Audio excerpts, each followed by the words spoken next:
Alright, so this weekend on December 1st and December 2nd, we got a couple of UFC cards. We had the Ultimate Fighter Season 26 finale on Friday, and then UFC 218 on Saturday. This is gonna be my prediction video for UFC 218. I'm gonna be making my Ultimate Fighter finale picks tomorrow, because I have to wait to see what goes down on tonight's episode, so I can be able to know who's gonna be fighting in the final. So my predictions for that card will be out tomorrow. Like I said earlier, in this video is going to be my picks for UFC 218, headlined by Max Holloway and Jose Aldo for the featherweight belt. It's a really stacked card. Even the prelims have some pretty exciting fights, like Drakkar, Klose, and David Teymur. I think Charles Oliveira is going to fight Paul Felder as well, and Alex Oliveira against Yancy, Medeiros. So this is definitely a really stacked card. I'm really excited to see what goes down. So without further ado, let's get right into these picks. Now for the first fight on the card, we have a women's strawweight bout between Tecia Torres and Michelle Waterson. Now Tecia Torres is coming off of 2 straight victories. The last time she lost was to the current champion, Rose Namajunas.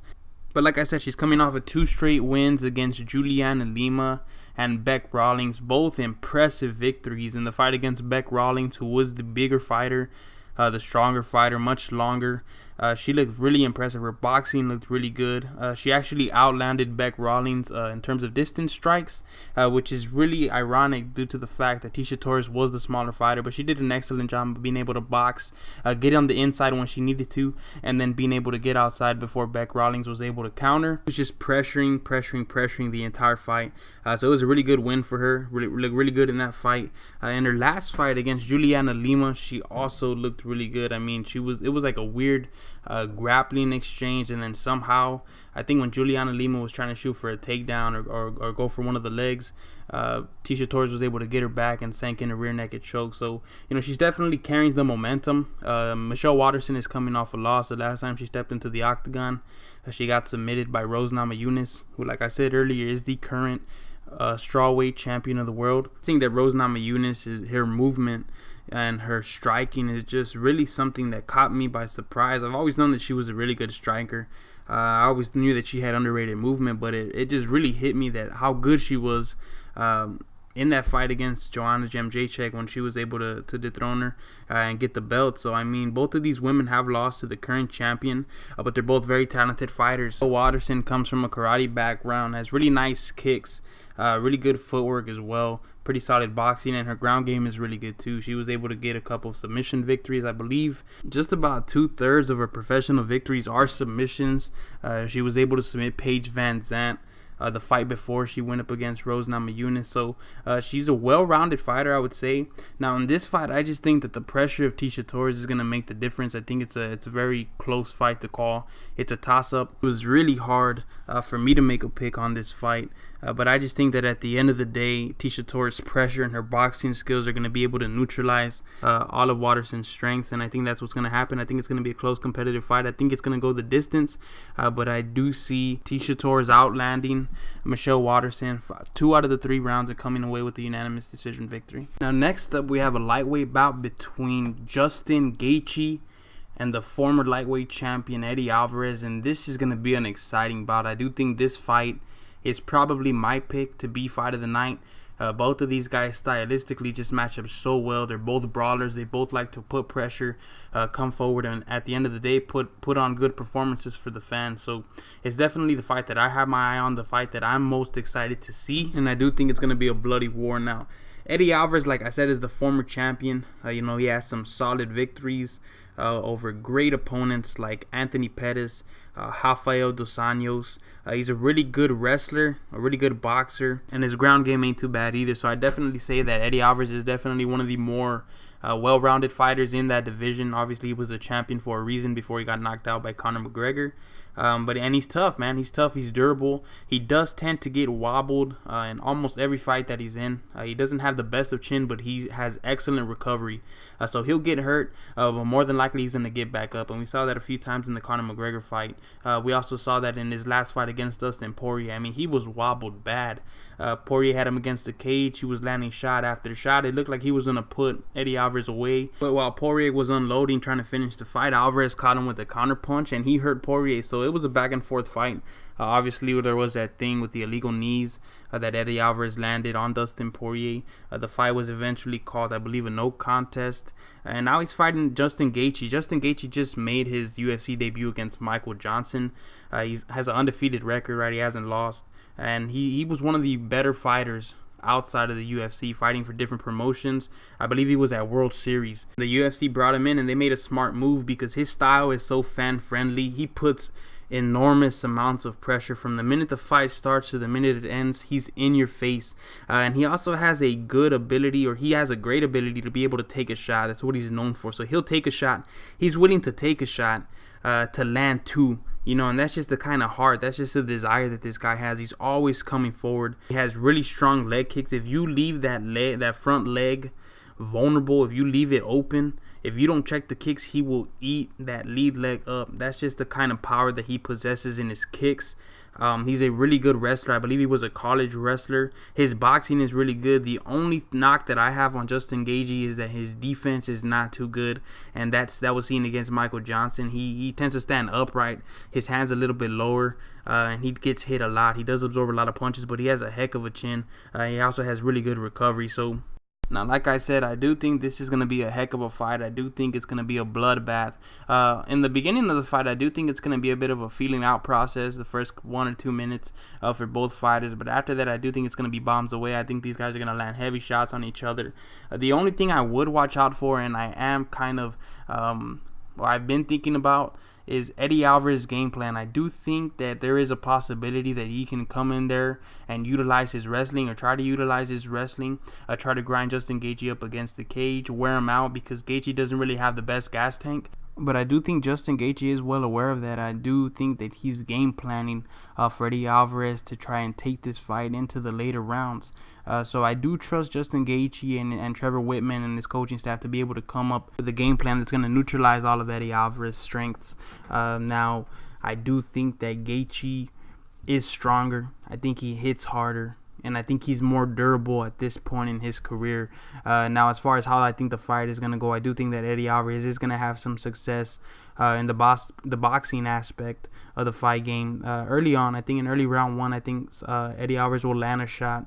It's going to hurt Gaethje. It's going to look like he's wobbled. And once he sees that Gaethje is hurt, which it seems that Gaethje gets hurt in almost every fight that he's in, it's going to encourage Eddie Alvarez to get into more boxing exchanges.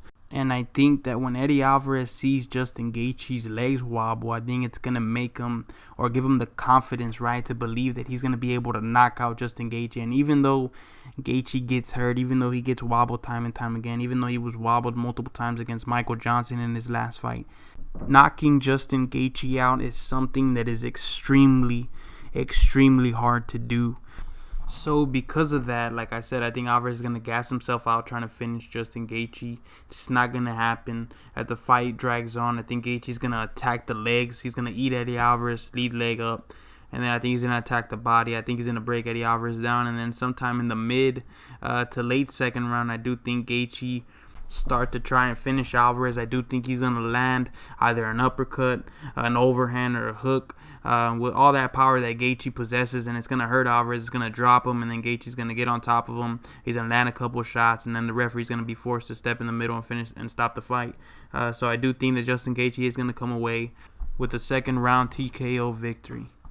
Now, the next fight is a flyweight bout between the former title challenger and Henry Cejudo. He's going up against Sergio Pettis. Now, this fight, right, both these guys are really good fighters. They're both ranked inside the top 5, I believe. I think Henry Cejudo is ranked number 2 and Sergio Pettis is ranked number 4.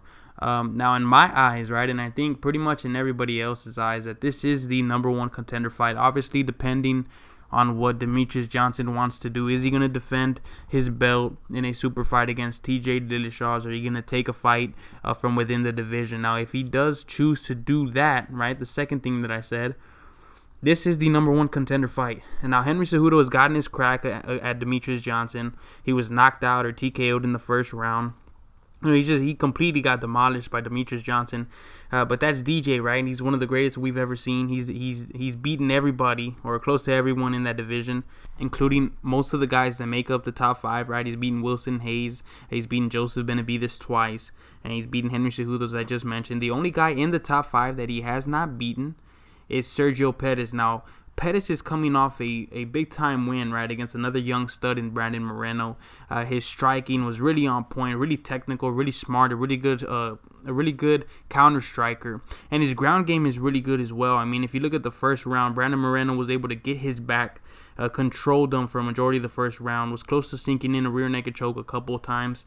Sergio Pettis, although young, right, he stayed poised. He fought through, and eventually he outstruck him the rest of the fight, right? He came away with a dominating and well-earned decision victory in that fight. But he's looking to continue to prove himself in this division. He hasn't faced anybody inside the top 5, and Henry Cejudo is the perfect guy to really step up and really test Sergio Pettis, because Henry Cejudo is coming off a dominating win over Wilson Hayes. He was coming off the 2 losses, right, to Demetrius Johnson, a controversial loss to Joseph Benavidez, which I think it should have been a draw, but he was handed the loss in that fight. I believe it was a split decision, but he bounced back with a dominating performance over Wilson Hayes, as I mentioned earlier. We all know that Henry Cejudo is the best wrestler in that division, right? He's a former Olympian, right? He competed in the Olympics. Just a great wrestler, right? Really strong, probably the strongest fighter in that division as well. Really good boxing. In his last fight against Wilson Hayes, he looked really light on his feet. His footwork looked tremendous. His movement, right? He fought with his hands a bit low and was bouncing back and forth. It looked similar to Conor McGregor's fighting style and fighting stance. And he lit up Wilson Hayes on the feet, man. His fast hands, power in both hands. I believe he TKO'd him. I can't remember if it was in the first round or the second round, but I know he got the finish in that fight. Just really a really impressive performance from Henry Cejudo. You can definitely tell, right, that he's doing his best. He's doing everything he can to make the climb back up and get that title shot. Now, as for this fight, right, you got an experienced guy in Henry Cejudo who has fought the champion, and he's fought 2 other guys inside the top 5 in Wilson Hayes and Joseph Benavidez. So he definitely has the experience, right? Whereas Sergio Pettis is young, he's hungry, he's very talented, right? And he's on his way to being one of the top flyweights in the world. Now, at the end of the day, I just think it's going to come down to what I just mentioned, experience. I think Henry Cejudo, right, is the better boxer. I think he's faster, and I think he has much more power. His wrestling, right, is definitely going to be something that Pettis is going to have trouble stopping. I just think that Cejudo is the better, the more well-rounded fighter, and it's going to show in this fight. I just don't think that Pettis is ready for this big of a step up, although he did look good against Brandon Moreno. But Brandon Moreno was another guy that only had 1 fight inside the top 10, so he hasn't faced anybody like Henry Cejudo with the resume that Henry Cejudo has, and I think that's going to be the difference, right, the experience. I just think that Henry Cejudo is hungry at this point. I think he knows he's one more fight from being able to ask for a title shot, right, to demand a title shot. And I think that Sergio Pettis isn't going to stop him. I do think it's going to go the distance. I don't think Cejudo will dominate. I don't think Cejudo will get the finish in this fight. I do think it'll be competitive in the first round, but it's in the second and third round where I think Henry Cejudo will lean a little bit more on his wrestling abilities. I think he's going to take Sergio Pettis down. I think he's going to hold him down. He's going to ground and pound him, and I think he's going to dominate the second and the third round, and it's going to earn him the unanimous decision victory. Now, in the co-main event of the evening, we have a heavyweight bout between the number 4 ranked heavyweight in the world, Francis Ngannou, and the number 1 ranked heavyweight in the world, in Alistair Overeem. Now, Alistair Overeem, right, is one of the more experienced heavyweights in the world. He's gotten his crack at the UFC championship. He got knocked out by Stipe Miocic in the first round. Even though he had some success, I think he dropped Stipe Miocic in the first round with the straight right, I believe. And I mean, this guy has just about 60 professional MMA fights. So like I said, he's really experienced. And not only is he one of the more experienced fighters in that division and in all of the UFC, but he's also probably the best, most well-rounded striker in that division. I mean, this is a guy that was a former pro kickboxer, right? Excellent Muay Thai, likes to use the knees, likes to use the elbows, excellent in the clinch, good boxing, and he's a very strong, big, athletic heavyweight. And on top of that, He's been one of the top contenders in that division for quite some time now. Now, on the other hand, you got a young gun, right? Someone looking to establish himself as a legitimate title contender. There is a lot of hype around this guy in Francis Ngannou. I mean, this guy has tremendous power in both hands, man. I mean, this guy has the ability to knock you out with any punch that he throws in any which way that he pleases.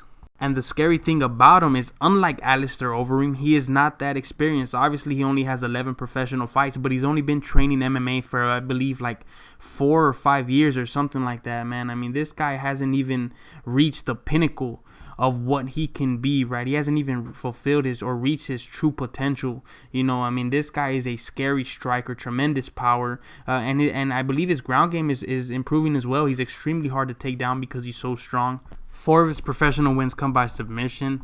In one of his last fights, he was able to notch a first-round submission victory over Anthony Hamilton, in which he completely overpowered Hamilton, submitted him via Kimura. And the thing about that fight was that it didn't even look like it was proper technique. I mean, they were standing up. They were against the cage.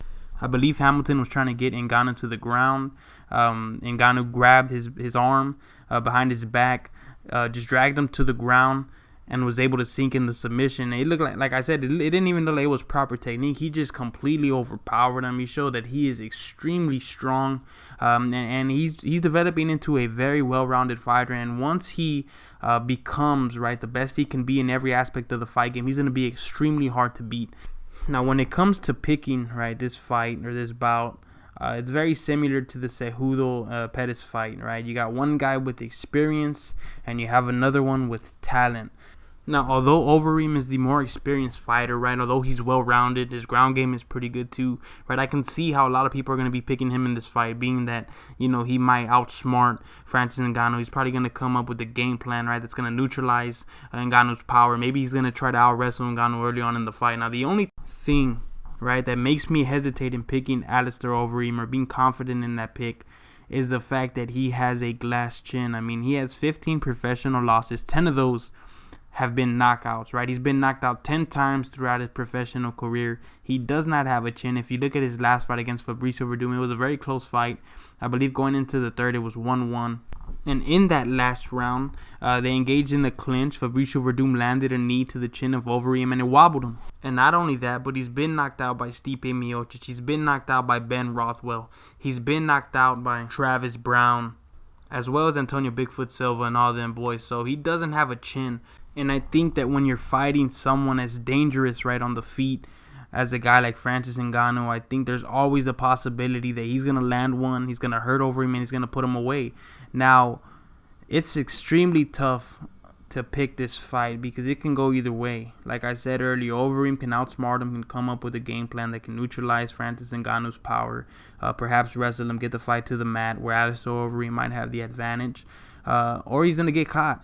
And I think I'm going to lean towards Francis Ngannou catching Alistair Overeem. I do think Ngannou is going to come in here. He's hungry, right? He wants to prove himself, and this is the perfect opportunity because he likes to knock people out. And Alistair Overeem has been knocked out a couple times in his career.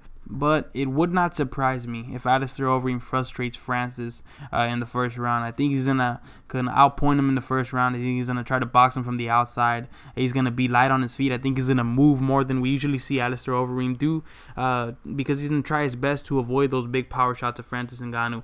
Now, I'm interested in seeing Ngannou's gas tank. I want to see if in the late second and the third round, if he still hits with as much power as he does early on in the fight.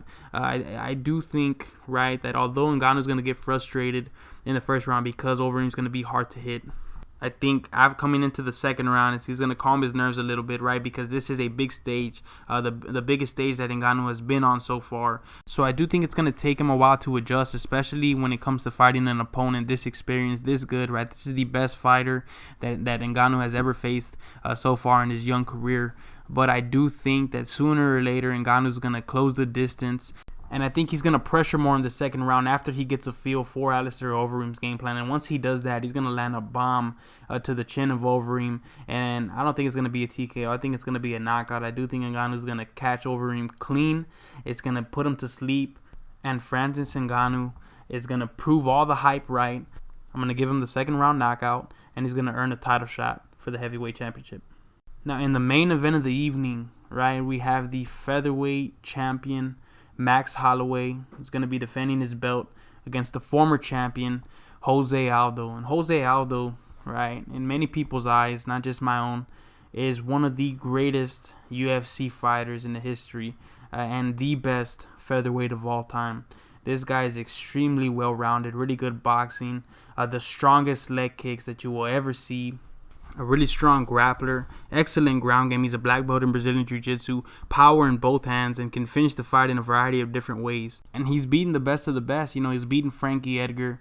He's beaten Chad Mendes twice. He's beaten Uriah Faber back in the WEC. His resume, right, is just unmatched. He's beaten the top 145 pounders in the world. So if he's this good, what happened? Why isn't he the champion anymore?